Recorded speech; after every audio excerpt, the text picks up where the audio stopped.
you need to keep in mind that whoever is approaching you first, that automatically puts you in the driver's seat. Okay, that gives you the right to demand them to change or improve their terms, or demand more from them, right? Like a lot of these people that approach you, they are manipulators and they choose you as their target based on the fact that they can already see from your demeanor, or maybe they're misreading you. But for the most part, like people pick their targets intentionally, right? So if they see that you're a nice person and that you may be a little naive, maybe you're easy to, maybe they know that you're desperate for acceptance in a certain group or something, they're going to use that against you, even though they're the ones approaching you, right? They're trying to get something out of you, but they're going to flip it to make it seem like they're doing you a favor, right? Which makes you feel indebted to them. This is the trap that a lot of young women, not even young, just a lot of insecure women, or like women that have not undone the good girl programming in them, fall prey to. I want to use these examples that have recently happened to me in this whole pageant fiasco as a warning to you guys, because I was able to catch them almost immediately and nip them in the bud before they could ever escalate, right? Because I'm a very self-loving, self-respecting person and very astute person as well. But a lot of girls, if you're still in that journey of not people pleasing, and if you still have trouble asserting your boundaries with other people, please listen up. Your weaknesses, even though you may not perceive yourself as a weak person, you may perceive like your lack of boundaries as, oh, but I'm just so compassionate, I want to make everyone happy. It doesn't matter how you perceive it. Like that is what predators are going to pick up on and use against you. Make no mistake of it, okay? You will attract people like that who just come to take from you. But as long as you remember this principle, that if they're the one coming to you first, that automatically puts them down one peg in terms of power, then you can begin to step into your power. You know what I mean? And it's going to feel uncomfortable at first. You may even feel like a bitch at first, but you need to push past that feeling. It's so important, or else you're just going to get targeted by these vampires forever, okay, until you get a handle on this. So I'm going to give you a non-pageant related example first. There was a recruiter that slid into my DMs into LinkedIn. It happens a lot, right? But this guy in particular, he happened to be a recruiter from my previous company that I actually quit because of a power harassment situation with my manager at my previous company, right?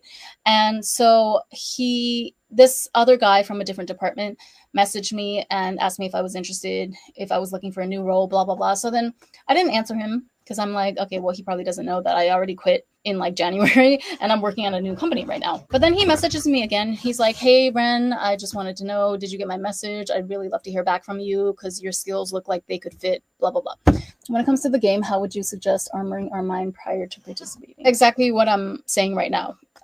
Be aware of the power dynamics. Be aware and know that you are the one with the upper hand whenever somebody approaches you first, okay? If you approach somebody else first, then they kind of have the upper hand, right? Because whoever approaches first is the one trying to make a sale, essentially, right? So this recruiter who approached me, he was trying to make a sale, right? Because it's his job to fill in the seats of whatever positions that he has open, whatever positions that he's overseeing. He wants to get the best qualified candidates as possible in those positions for a good price to the company, right? But recruiters, or just the nature of recruiting in general, they try to position it, they try to frame it as if they're doing you a job, right? Like, hey, I know about this great opportunity. Don't you want to hear about it? And if you're not careful, you might get distracted by that and start, falling into their trap. But as long as you remember what the actual power dynamics are, depending on how the situation started, then you should be able to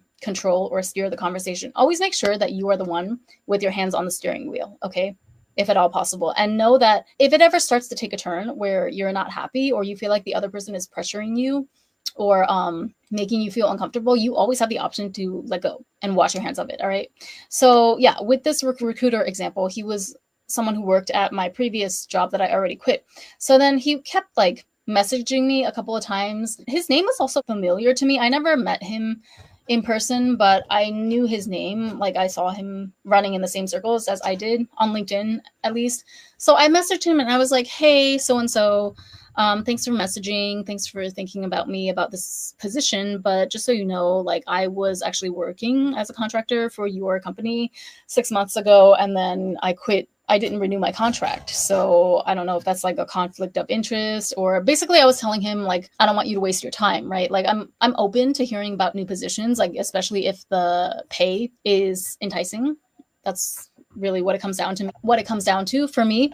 But I don't want either of us to waste our time if there's a conflict of interest there, right? Like if I'm blacklisted or something, I don't know. This is just my imagination. Why would they blacklist me if I was the one experiencing the power harassment, right? But you don't know what it's like in these companies. So I was basically like, without saying it explicitly, I was letting him know that, hey, I already quit under not so great circumstances. So maybe you're barking up the wrong tree here, right? I was trying to give him like the chance for a graceful exit. But then he replies to me and he's like, oh, don't worry, Ren. Yeah, I'm well aware of your past employment history with us, and it's no problem at all. You know, I already knew that before I reached out to you with this new job position. By the way, it has nothing to do with, it's not connected at all to your old job. So I still think that you're a very strong candidate for this. So I was like, okay, great. But just so you know, like I'm looking for A, B, C, D, E in my next employment situation. So basically I am only interested in permanent jobs. I'm only interested in this salary and above, right? I gave him a bunch of criteria without hesitation. Okay. Because like a lot of you girls, you're afraid of coming across too direct. You're like, oh, I don't want to be rude. I don't want to make them uncomfortable. But didn't they make you uncomfortable by sliding into your DMs when you were just minding your own business? What about your comfort? You know, why do you so quickly forget about and forgive other people for intruding on your space, and then for some reason you're afraid to return the same energy? Like, cut that shit out. Return the same energy and then some, okay? And that doesn't mean be rude. It's just you have a right to push back, right? Because I'm like, if you're messaging me, you know, you're taking up my time, you're taking up space in my inbox, so you better have something good to offer me. You better have a good reason for why you're disturbing my peace, right? So, yeah, I tell him that I'm very open to new opportunities, but these are the conditions that need to be made, right?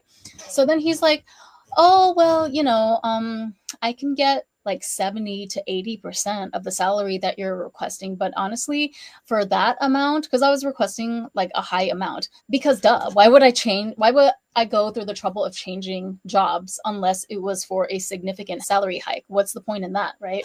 That doesn't benefit me whatsoever. In fact, it makes my resume look even more choppy and bad. Like I might as well just stay at the place that I am and just wait patiently for the next opportunity that has a significant salary gap. Hello, this is like every job seeker or every corporate 9 to 5 employed person strategy one-on-one, right? There's a different strategy depending on whether you're the employee or whether you're the recruiter or the employer, right? Like everyone has different interests. So make sure that you know what is in your best interest and drive the conversation towards that, or else make it clear that there's not going to be a conversation. You understand? So yeah, I was like, it has to be above, like, let's just say it has to be above $100,000 USD. Like, I'm not going to go through the trouble of interviewing and trying to change jobs unless it's over 100,000 US dollars.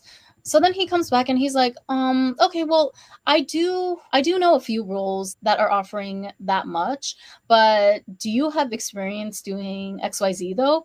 And at that point, I blocked him. Yeah, you heard me right. Because how the fuck are you gonna slide into my inbox and try to make it seem like, oh, I have this great opportunity for you? But then the minute I give you a little taste of what my standards are, the minute that I tell you what I require in order for you to get access to me, in order for you to get a chance to, you know, present me to whatever companies that you're working for, trying to fill in their open positions. The minute that I state my standards and my requirements, how are you going to come back to me with, I don't know what's the word, not backhanded, but don't try to flip the script on me, buddy. Okay, because you approached me first. So that's really funny when I tell you that I need a certain salary amount or higher, and you try to flip it on me by asking me, well, what do you bring to the table? In order to command that high of a salary, you need this, and that certification. So can you tell me, do you have those certifications? You know what my qualifications are already. That's why you approached me. Now, if you can't meet my qualifications, then there's no further discussion to be had. You understand? So that's like a typical scenario with a recruiter. Now, I'm going to give you another one with